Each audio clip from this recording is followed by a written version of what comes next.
मतलब की दुनिया है, मतलब के लोग, मतलब की दुनिया है, मतलब के लोग। सोचा ना समझा, प्यार का ले लिया रोग। छोड़ेंगे ना साथ तेरा, ये तो सभी बोल लेते हैं कि छोड़ेंगे ना साथ तेरा, ये तो सभी बोल लेते हैं। मगर सच तो ये है कि मतलब निकल गया तो वही लोग साथ छोड़ देते हैं, साथ छोड़ देते हैं।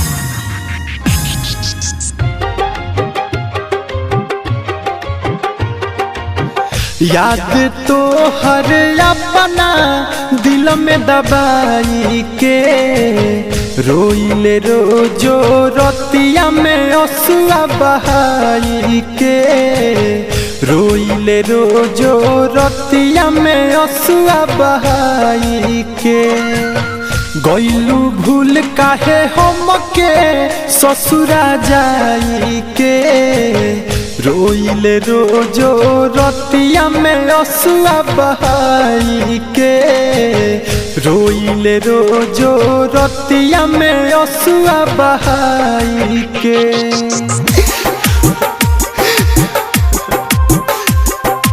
Mixed by Aditya Recording Studio, Gopalganj।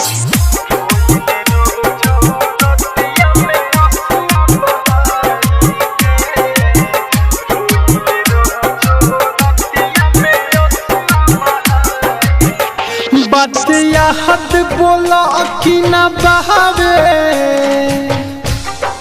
ये जा सुनो। हाँ बात याद बोला कि ना बहावे कहलू जिंदगी बतहरा नावे एहो सनम अब हमके पूछबो न करेलू झूठे कहलू रे गोरिया हमारा कमरेलू चल जालू रोज सपना में तू तो सताई के रोइले रोजो रतिया में असुआ बहाई के रोइले रोजो रतिया में असुआ बहाई के।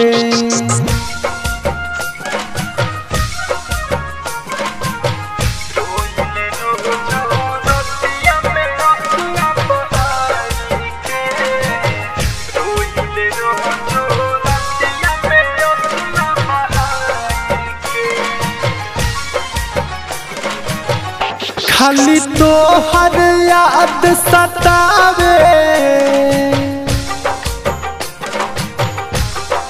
हो खाली तो हर याद सतावे अब तो कुछ दिल के न भावे गोरिया तू से सनाथ के साथ में चल गइलू होला नहीं विश्वास कि केतना बदल गइलू